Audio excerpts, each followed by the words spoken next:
El tribunal del condado de Oagot estaba especialmente concurrido esa lluviosa mañana de martes. Con paredes de madera oscura y bancos desgastados por el tiempo, el ambiente parecía acoger un caso más de rutina, de esos que se pueden resolver en unas cuantas audiencias. Tanya Wilson, una madre de 28 años, estaba sentada con su hijo en su regazo, esperando testificar como espectador en una demanda por daños a la propiedad que involucraba a su vecino. Nunca imaginó que su presencia allí cambiaría el rumbo de toda una ciudad. Isaiah, su hijo de 3 años, estaba jugando tranquilamente con un coche de juguete de plástico cuando de repente señaló a uno de los policías en la habitación y dijo claramente: «¡Es él, mami!». El susurro infantil resonó como un trueno en la habitación. Tanya se quedó congelada. El oficial en cuestión, Thomas Reeves, estaba entre otros oficiales, pero su rostro, previamente impasible, se había puesto pálido. Tanya intentó acercar a su hijo, susurrándole que se callara, pero ya era demasiado tarde. La mirada de Isaiah permaneció fija en el hombre. La fiscal Eleanor Ace, sentada a unos bancos de distancia, no perdió el momento. Era conocida por su atención a los detalles y acababa de regresar al condado después de una licencia por razones personales. Esa frase, dicha con tanta convicción, despertó algo en ella. Eleanor sabía que los niños pequeños rara vez inventaban historias complejas. Simplemente contaban lo que veían, lo que sentían. Tras la audiencia, acercó discretamente a Tanya, se disculpó y le hizo una pregunta sencilla. ¿Su hijo conoce a ese policía? La respuesta, acompañada de lágrimas y vacilación, fue un susurro. Estaba en casa de mi madre el día que la robaron. Eleanor Hayes salió de aquella sala del tribunal con una sensación de inquietud que no podía ignorar. Ya había lidiado con decenas de casos de agresiones a personas mayores en las zonas periféricas del condado, pero casi todos acabaron archivados por falta de pruebas o inconsistencias en los relatos de las víctimas, muchas de las cuales ya estaban debilitadas por la edad. Al llegar a la oficina, revisó los registros del día en que la madre de Tanya fue agredida, lo cual había ocurrido 3 meses antes. El informe policial fue seco, casi indiferente. No se realizó ninguna pericia ni se recogieron huellas. Había una foto adjunta, la anciana con moretones en la cara y marcas de dedos en el brazo, pero el caso, como tantos otros, se cerró en menos de 72 horas. Eleanor sintió un escalofrío. Este no fue un error aislado. Al día siguiente buscó al ex detective Marcus Johnson, un hombre que, a pesar de estar retirado, había estado informando sobre una extraña serie de robos selectivos en casas de personas mayores de raza negra y latina. Ya tenía sospechas de larga data sobre los policías implicados. Marcus la recibió en su pequeña casa de ladrillo, rodeada de carpetas viejas, cajas etiquetadas y un tablero de anuncios con fotos, fechas y conexiones trazadas con hilo rojo. Cuando escuchó el nombre de Thomas Reeves, su expresión cambió. Siempre aparece en los márgenes, nunca en el centro, pero siempre ahí, como una sombra, dijo Marcus con voz grave. Dijo que las víctimas describieron a los agresores como hombres corpulentos, siempre enmascarados, que utilizaban jerga policial y con pasos demasiado seguros para delincuentes comunes. Uno de ellos incluso dijo que uno de los ladrones sostenía la linterna exactamente de la forma en que la utilizan los agentes de policía durante las redadas nocturnas. Marcus había estado recopilando estos detalles durante años, pero sin pruebas concretas nadie lo tomó en serio. Lo que nunca tuvo, hasta ese momento, fue un testigo directo. Eleanor mencionó a Isaiah y el comentario hecho en la corte. Marcus guardó silencio unos segundos antes de responder con firmeza. Si este chico realmente vio lo que creo que vio, tenemos la oportunidad de desmantelar todo este plan. Tania dudó mucho antes de aceptar la idea de exponer nuevamente a su hijo al trauma. Pero después de una cuidadosa conversación con el fiscal y el exdetective, aceptó llevarlo con la psicóloga infantil recomendada por Eleanor, la doctora Amara Davis. Amara, experta en traumas tempranos, tenía un comportamiento tranquilo y sin prisas y sabía cómo ganarse la confianza de los niños con el tiempo. En su colorida oficina, Aisae conoció juguetes, dibujos y títeres. Durante los primeros días habló poco, pero poco a poco, entre garabatos y escenas con muñecos, el niño empezó a reproducir una escena concreta, siempre con los mismos detalles. Una puerta siendo derribada, una voz de hombre diciendo a todos que guardaran silencio, su abuela llorando y un objeto metálico cayendo al suelo. «Aquí brilló el hombre malo», dijo señalando el pecho de una de las muñecas. Amara no tenía ninguna duda de que Aisae había presenciado uno de los crímenes. Fue entonces cuando Tania recordó algo extraño. Después del robo, mientras ayudaba a su madre a limpiar la sala, el pequeño Aisae insistió en que algo había caído detrás del sofá.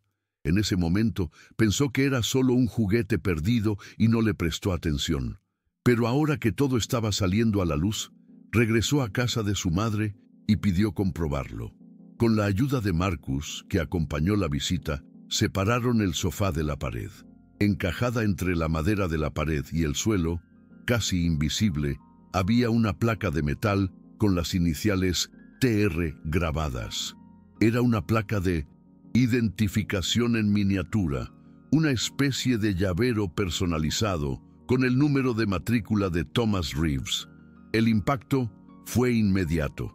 Marcus sujetó la pieza con guantes y Tania, incapaz de hablar, solo miró a su hijo, que estaba sentado en la alfombra de la sala y mecía el cochecito de un lado a otro, ajeno al torbellino de revelaciones que acababan de confirmarse. Ese mismo día, Eleanor presentó la evidencia para el análisis forense y solicitó una orden de allanamiento para el oficial Thomas Reeves. El juez a cargo, inicialmente reticente, alegó falta de contexto, pero cedió tras escuchar el testimonio de Amara Davis y el informe psicológico que atestiguaba la veracidad del relato de Aisae. Paralelamente, Marcus entregó a la fiscalía un dossier completo con nombres, fechas y rutas de patrullaje de agentes sospechosos, entre ellos Reeves, que alteraba frecuentemente los registros digitales de sus patrullas. El fiscal, percatándose de la urgencia y del riesgo de que Reeves fuera alertado, actuó con discreción.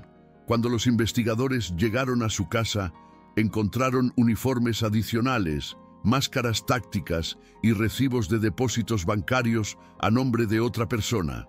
En la computadora personal había carpetas cifradas que contenían vídeos de vigilancia editados y extractos borrados intencionalmente. Al enterarse de la operación, el jefe de la policía local, capitán Vernon Blake, actuó rápidamente. Emitió una orden de traslado inmediato para Reeves, citando la necesidad de refuerzo urgente en una unidad en la frontera con México.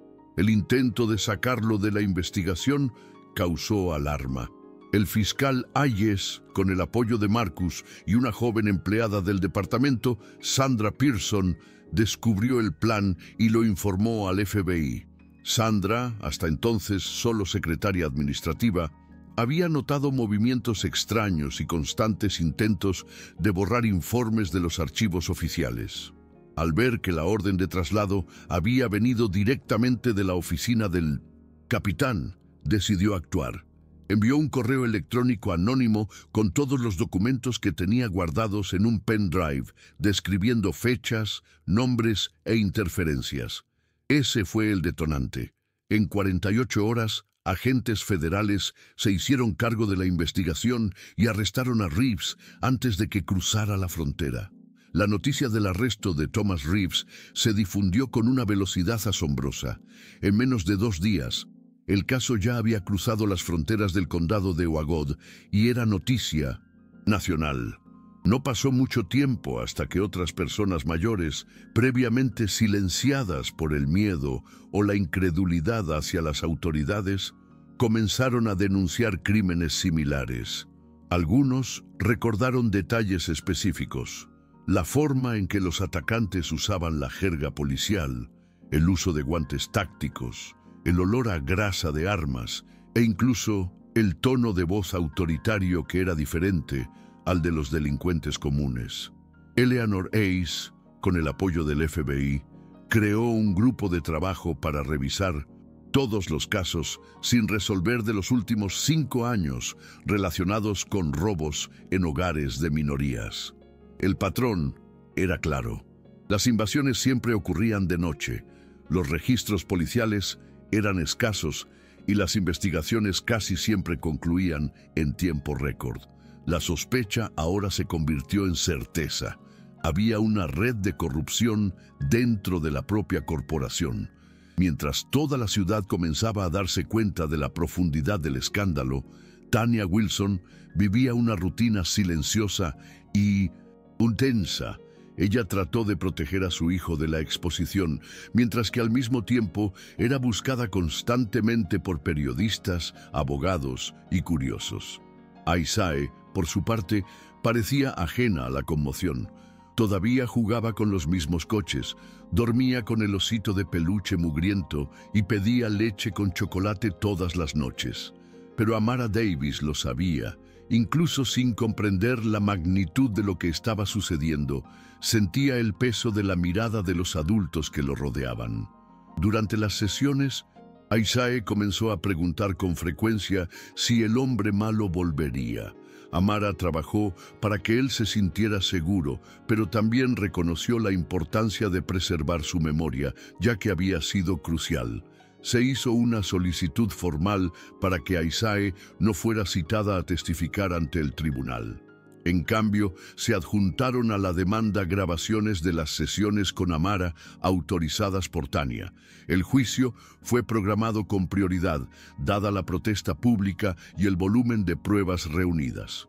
Thomas Reeves fue acusado de varios cargos, entre ellos allanamiento de morada, asociación delictiva, abuso de autoridad, ocultación de pruebas e intento de fuga con intención de obstruir.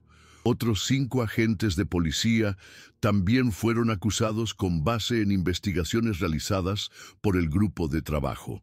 En la corte, la fiscal Eleanor Hayes condujo el caso con determinación, apoyada en informes técnicos, registros de transacciones bancarias inconsistentes con los ingresos de los acusados, imágenes recuperadas de nubes encriptadas y, lo más importante, los relatos de víctimas ahora dispuestas a hablar.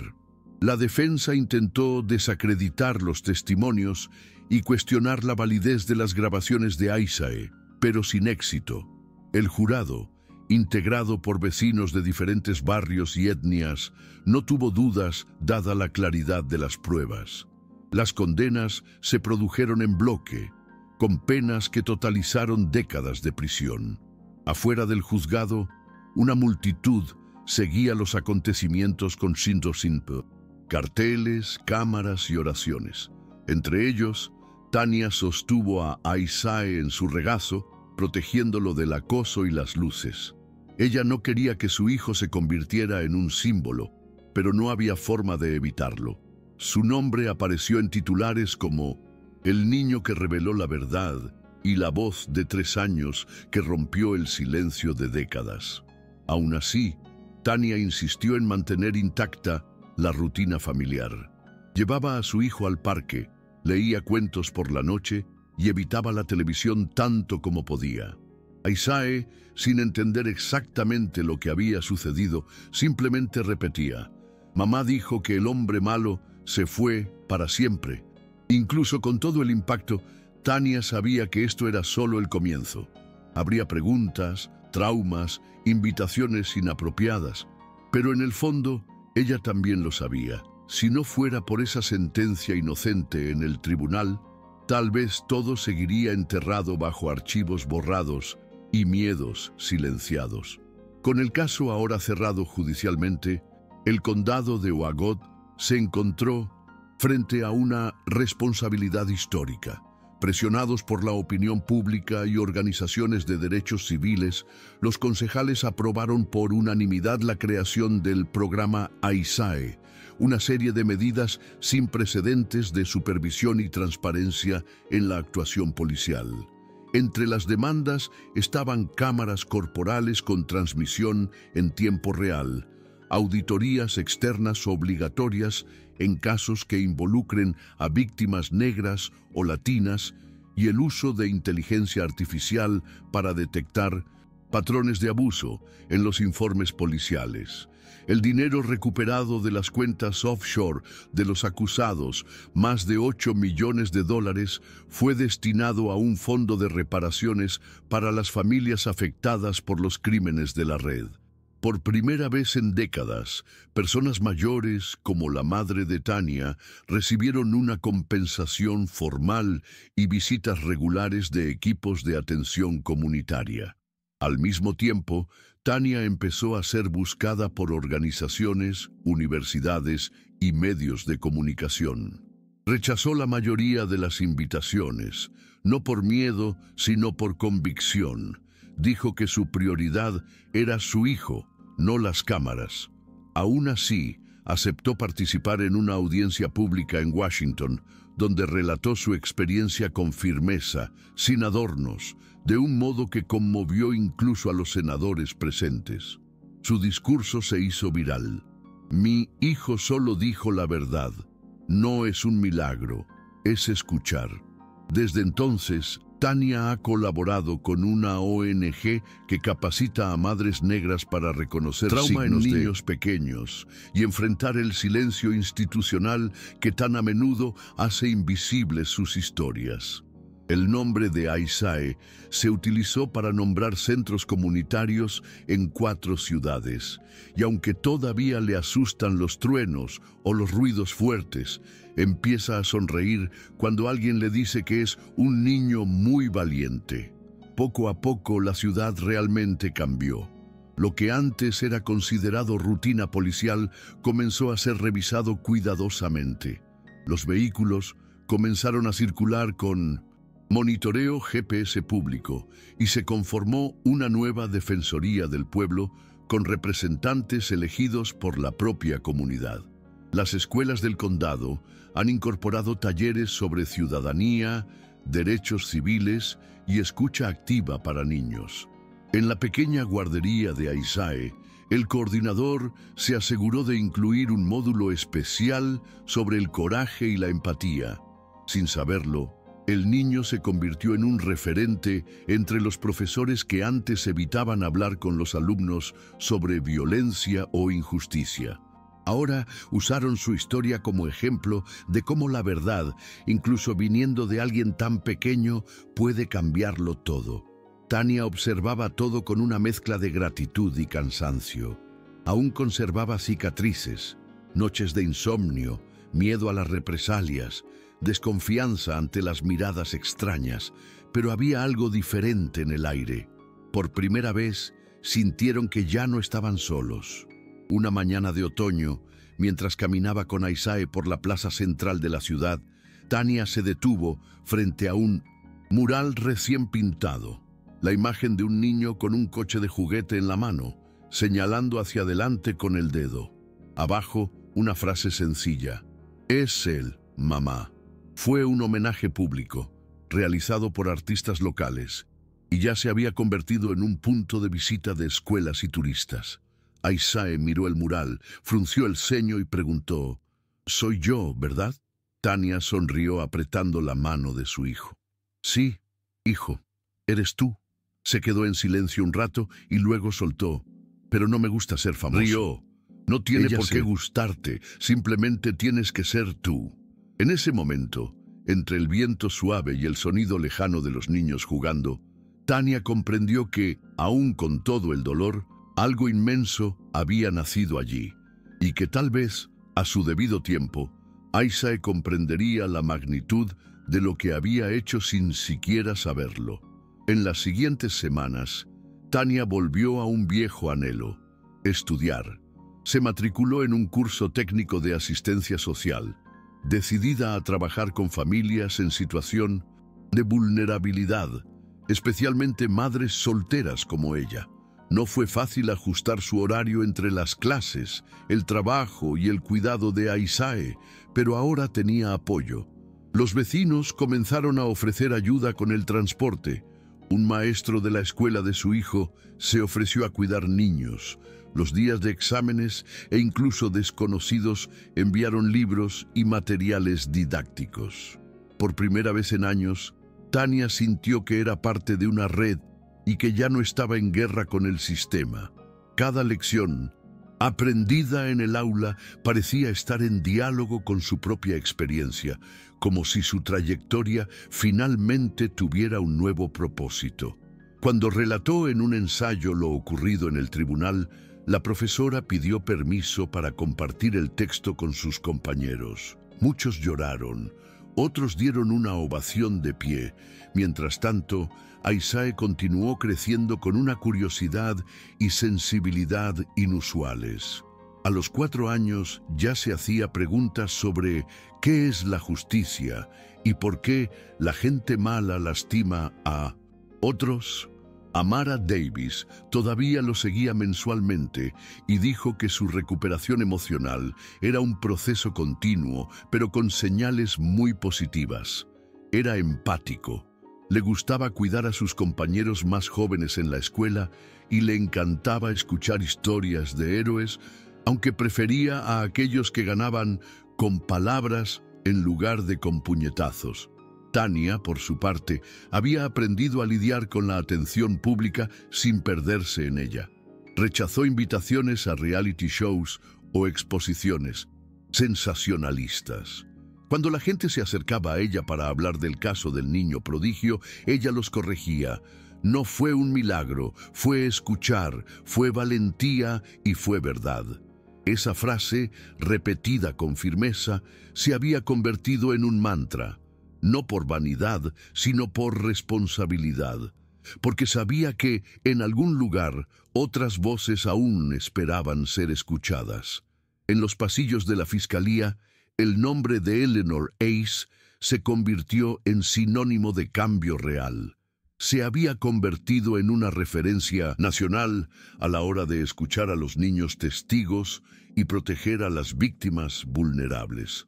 Aún con el reconocimiento público, mantuvo la misma modesta oficina, todavía con la pila de viejos archivos apilados en la esquina y la taza de café con el escudo del condado.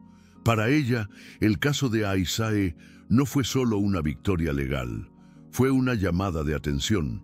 Comenzó a brindar capacitación a fiscales y agentes de policía sobre escucha activa, sesgo racial y protocolos de investigación en comunidades desatendidas. Cuando la invitaron a asumir un cargo más alto en la capital, se negó. Dijo que su lugar estaba allí, donde el silencio había comenzado y también donde se había roto. En las raras ocasiones en que me cruzaba con Tania en el centro de la ciudad, un gesto de asentimiento y una sonrisa discreta eran suficientes. Entre ellos, había algo que prescindía de las palabras. Mientras tanto, Marcus Johnson, el ex detective que durante años investigó solo lo que se llamó paranoia de jubilados, finalmente recibió una disculpa formal de la fuerza. Ya mayor, no le importaba el reconocimiento público, pero aceptó participar en la reestructuración de la Academia de Policía local, exigiendo que cada nuevo cadete conociera los detalles del caso Aisae. Dijo: «Si tienes el coraje de aprender de un niño de 3 años, tal vez tengas el coraje de hacer lo correcto». Su frase se convirtió en el lema interno de la nueva formación. En casa, continuó publicando noticias en el tablón de anuncios, pero ahora con fotos de niños sonrientes, carteles de renovaciones en barrios previamente olvidados y titulares como «La policía de Oagot adopta un sistema de transparencia sin precedentes». Solía decir: «No fue el final de una historia, fue el comienzo de otra». Y tenía razón. Lo que comenzó Como una simple frase de un niño pequeño, se había convertido en un ciclo de transformación colectiva. Un sábado soleado, meses después de la condena de policías corruptos, la ciudad de Oagod organizó un evento comunitario en el Parque Central. Hubo música, puestos con comida elaborada por los vecinos y una ceremonia discreta pero simbólica. La inauguración oficial del centro comunitario Isaiah Wilson, destinado a acoger a las víctimas de la violencia policial y fortalecer las relaciones entre la comunidad y las fuerzas de seguridad. Tania se acercó al pequeño escenario instalado junto al parque infantil y les dio las gracias visiblemente emocionada. A su lado, Isaiah sostenía un pequeño camión rojo y observaba todo con cierto aburrimiento infantil. Cuando le preguntaron si tenía algo que decir, simplemente tomó el micrófono y dijo: «Quiero que mi abuela ya no tenga miedo». No hubo aplausos inmediatos, solo silencio, y luego lágrimas, porque allí todos sabían lo que significaban esas palabras.